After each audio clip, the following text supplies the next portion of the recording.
इसी वर्ड से हम इसके राज्य तक पहुंचेंगे। देखिए कैसे। पोंगल में देखिए हमने वर्ड पकड़ा पीछे का गल।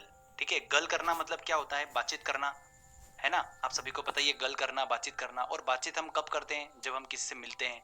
तो बस, तो आपको ऑप्शन में ऐसा ही वर्ड ढूंढना है जिसमें मिलना छुपा हो। तो देखिए तमिलनाडु, इसमें मिलना छुपा हुआ है, तमिलनाडु। देखिए मिलना आ रहा है बीच में। पोंगल जो त्योहार है ये मनाया जाता है तमिलनाडु में। ओके, ये एक 4 दिन का पर्व होता है। तमिल हिंदुओं का एक प्रमुख त्योहार है। हर वर्ष 14 से 17 जनवरी को यह पर्व मनाया जाता है। विशेष रूप से किसानों का त्योहार है। अच्छी फसल होने पर बड़े हर्ष उल्लास से मनाते हैं। इस समय उत्तर भारत में सभी मकर संक्रांति और लोहरी का त्योहार मनाते हैं, वहीं दक्षिण भारत में सभी लोग क्या मनाते हैं? पोंगल त्योहार मनाते हैं। ओके, तो ये मैंने आपको बताया पोंगल त्योहार के बारे में, जो कि कहाँ मनाया जाता है? तमिलनाडु में। अगला आता है दोस्तों हमारा पुष्कर मेला। ये काफी इंपॉर्टेंट है और बहुत क्वेश्चंस यहाँ से देखने को मिलते हैं, तो ध्यान से सुनिएगा। इसकी ट्रिक आपको बताता हूँ कि सबसे पहले ये पुष्कर मेला किस राज्य में लगता है। तो देखिए यहाँ पर हमने वर्ड पकड़ा पुष्कर। पुष्कर मतलब देखिए हल्का सा कैसा साउंड आ रहा है यहाँ पर? पुष्कर, किसी को धक्का मारना। ठीक है, पुश करना। और जब भी हम किसी को पुश करते हैं तो वो एक स्थान से दूसरे स्थान पर चला जाता है, मतलब स्थान परिवर्तित हो जाता है उसका। पुष्कर जो है वो स्थान से रिलेटेड है। तो हमको ऐसा वर्ड ढूंढना है जिसमें स्थान छुपा हो। तो राजस्थान, देखिए पीछे स्थान है। ओके, तो पुष्कर मेला कहाँ पर लगता है? राजस्थान में लगता है। ठीक है फ्रेंड्स, तो बड़ा ही आसान सी ट्रिक है, इजीली आप इसको याद रख सकते हैं, कोई डिफिकल्टी नहीं होगी। चलिए मैं आपको बताता हूँ पुष्कर मेले के बारे में। ये अजमेर से लगभग 11 किलोमीटर दूर एक हिंदुओं का जो प्रसिद्ध तीर्थ स्थल है पुष्कर, वहां पर ये मेला लगता है। कब लगता है? कार्तिक पूर्णिमा को लगता है ये मेला, अक्टूबर नवंबर के महीने में। इस मेले में देशी विदेशी पर्यटक आते हैं और यहाँ पर ऊंटों का व्यापार होता है, खरीदना और बेचना। ओके, यह ऊंटों का दुनिया का सबसे बड़ा मेला है। कौन सा? पुष्कर मेला। तो इतना ध्यान रखिएगा आप। चलिए अगला देखते हैं हम त्योहार। कौन सा है? डांडिया। तो ये आप सभी को पता ही होगा, डांडिया जो है वो कहाँ पर मनाया जाता है? गुजरात में। अगला आता है पुरी की रथ यात्रा। यहाँ से भी क्वेश्चंस काफी निकल कर आते हैं। तो अगर आपको ये पता है कि पुरी किस राज्य में है तो आप इजीली बता सकते हैं। अगर नहीं पता है तो भी मैं आपको ट्रिक बता देता हूँ। देखिए रथ जो है वर्ड, ये देखिए हमने रामायण वगैरह देखी थी तो उसमें हमने देखा था कि रथ जो होता है वो उड़ के आता है, ऊपर से आता है ना। तो रथ का संबंध है उड़ने से। तो उड़ने से हमारा क्या बना? उड़ीसा। ठीक है, तो पुरी की रथ यात्रा कहाँ पर निकलती है? उड़ीसा में निकलती है। अब देखिए दोस्तों, क्वेश्चन एग्जाम में ये पूछा जाता है कि पुरी की रथ यात्रा जो है वो किसके सम्मान में निकाली जाती है? तो वो निकाली जाती है भगवान जगन्नाथ के। चलिए मैं आपको पूरा डिटेल में बता देता हूँ इसके बारे में। यह हर साल जून जुलाई के महीने में ओडिशा के पुरी नगर में भगवान जगन्नाथ की रथ यात्रा का आयोजन किया जाता है। इस रथ यात्रा में बलराम, श्री कृष्ण और देवी सुभद्रा के लिए 3 अलग अलग रथ बनाए जाते हैं। ओके, तो फ्रेंड्स ये मैंने आपको बताया पुरी की रथ यात्रा, जो कि कहाँ पर निकलती है? उड़ीसा में निकलती है भगवान जगन्नाथ के सम्मान में। ओके, चलिए अगला आता है हमारा देवी धुरा मेला। देवी धुरा मेला कहाँ पर आयोजित किया जाता है? ये एग्जाम में काफी क्वेश्चन पूछा जाता है। तो देखिए मैंने शानदार सी ट्रिक बनाई है इसको याद करने की। तो देखिए देवी धुरा हमने वर्ड पकड़ा और ये हमको कैसा साउंड दे रहा है? देवधरा जैसा। देवधरा का मतलब, ये देखिए धरा मतलब होता है जमीन और देव मतलब होता है भगवान। तो भगवान की जमीन। तो भगवान की जमीन कौन सी है? तो हम सभी को पता ही है केदारनाथ, बद्रीनाथ, ये सब कहाँ पर है? उत्तराखंड में है। तो उत्तराखंड, जिसे क्या बोलते हैं? देव की भूमि बोलते हैं, उत्तराखंड को बोलते हैं ना। तो बस देवधरा का मतलब भी वही आ रहा है। तो फ्रेंड्स देवी धुरा मेला कहाँ पर लगता है? उत्तराखंड में लगता है। तो ये तो आपको ट्रिक के माध्यम से याद हो गया। अब चलिए देवी धुरा मेला के बारे में मैं आपको इंपॉर्टेंट पॉइंट्स बता देता हूँ। देवी धुरा मेला जो है ये उत्तराखंड के चंपावत जनपद में रक्षाबंधन के दिन आयोजित किया जाता है। चंपावत जनपद में, ठीक है, ये ध्यान रखिएगा, एग्जाम में पूछा गया था क्वेश्चन ये। यहाँ के क्या करते हैं स्थानीय लोग?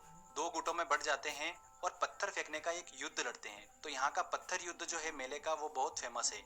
चलिए अगला त्योहार आता है हमारा लठमार होली।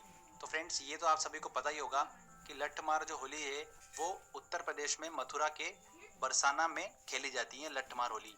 तो इससे रिलेटेड मैं आपको कुछ इंपॉर्टेंट पॉइंट्स बता देता हूँ, देखिए सुनिएगा। दोस्तों ये होली जो है बरसाना में खेली जाती है और कृष्ण और राधा के प्रेम से जोड़कर इसे देखा जाता है। यह होली नंदगांव के पुरुष और बरसाना की महिलाओं के बीच में खेली जाती हैं। इसमें महिलाएं जो होती है वो पुरुष पर लाठियां चलाती हैं, इसलिए इसे लठमार होली कहते हैं। ओके, तो नंदगांव के पुरुष इसलिए क्योंकि नंदगांव से कृष्ण थे और बरसाना से राधा जी थे, इसलिए बरसाना की महिलाएं के बीच में ये होली खेली जाती है। ओके, तो काफी फेमस है ये। तो और ध्यान रखिएगा लठमार होली कहाँ पर? बरसाना में। डायरेक्टली एग्जाम में क्वेश्चन पूछते हैं। 2013 एसएससी में भी क्वेश्चन पूछा गया था ये वाला। अगला आता है दोस्तों हमारा असम। असम का देखिए प्रमुख त्योहार कौन सा है? बिहू। बहुत ही फेमस त्योहार है वहाँ का ये, और बार बार एग्जाम में देखिए ये क्वेश्चन पूछा जाता है। तो इसको याद रखने की ट्रिक मैं आपको बताता हूँ। ऑलरेडी मैंने आपको एक ट्रिक बताई थी लोक नृत्य वाले वीडियो में। तो आप इसको ऐसे ध्यान रखिएगा कि असम की बहू बहुत ही सुंदर है। तो असम की बहू बहुत ही सुंदर है, इससे आप दिमाग में इसको रख सकते हैं। तो बहू से हमारा बन जाएगा बिहू। ओके, तो देखिए बिहू पर्व के बारे में आपको बताता हूँ। तो असम के जो लोग होते हैं वो क्या करते हैं, जाति पाति ऊंच नीच जैसे भेदभावों को भूलकर बड़े हर्षोल्लास से बिहू पर्व मनाते हैं। और साल में ये 3 बार मनाया जाता है, और तीनों बार ये 3 ऋतुओं का प्रतीक होता है। सबसे पहला रंगोली बिहू जो कि बसंत ऋतु में मनाया जाता है। उसके बाद दोस्तों कंगली बिहू जो कि अक्टूबर के महीने में मनाया जाता है। और सबसे लास्ट में तीसरा माघ बिहू जो कि मकर संक्रांति के दिन जनवरी में मनाया जाता है। ओके, तो ये मैंने आपको बताया बिहू पर्व के बारे में जो कि असम के लोग मनाते हैं। ओके, अगला आता है दोस्तों हमारा केरल का प्रमुख त्योहार क्या है। तो देखिए इस केरल वर्ड में से ही हम निकालेंगे। हमने वर्ड पकड़ा केर। केर का पत्ता, आप सभी को पता ही है कितना बड़ा होता है। केर का पत्ता, केले का पत्ता बड़ा होता है ना। तो वो बड़ा पत्ता जो होता है वो ओढ़ने के काम आता है। जब ठंड लगती है ना तो इस कभी कभी क्या करते हैं कुछ लोग, इस पत्ते को ही अपने ऊपर ओढ़ के सो जाते हैं। ऐसे ध्यान रखिए। तो केर का पत्ता ओढ़ने के काम आता है। तो ओढ़ने से क्या बना, ओणम। ऐसे ध्यान रखिए। ओके, बहुत ही सिंपल है। एक बार आप बस को समझेंगे, दिमाग में बिठा लेंगे, तो बस आपको फिर हमेशा। महाबली के स्वागत में हर वर्ष मनाया जाता है। तो ये एग्जाम में क्वेश्चन पूछा गया था कि किसके स्वागत में मनाया जाता है। तो राजा महाबली के स्वागत में ओणम त्योहार जो है वो केरल में मनाया जाता है। क्लियर? 10 दिनों का ये त्योहार होता है।